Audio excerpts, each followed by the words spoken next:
விக்ரமாதித்தன் வேட்டைக்காக அரண்மனையிலிருந்து புறப்பட்டான்.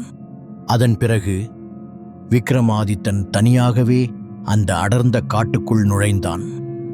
தூரத்தில் தெரியாத மிருகங்களின் குரல், அந்த வனத்தின் ஒவ்வொரு ஒலியும் இருதயத்தை மிரள வைத்தது. அப்பொழுது தூரத்தில் ஒரு மரத்தில் கருப்பு துணி போல் ஏதோ ஒன்று ஆடிக்கொண்டிருந்தது. அது என்னவென்று அறிய விக்ரமாதித்தன் அருகில் சென்றான். அந்த நொடியில் அது வேதாளம். அவனுடைய தலையைச் சுற்றி அங்கும் இங்கும் பறந்தது. உறுதியான குரலில் அவன் சொன்னான், "ஏய் வேதாளமே, நில்!"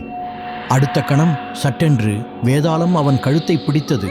வேதாளம் ஏன் விக்ரமாதித்தன் கழுத்தை பிடித்தது தெரிந்து கொள்ள எபிசோட் 2 என கமெண்ட் பண்ணுங்க.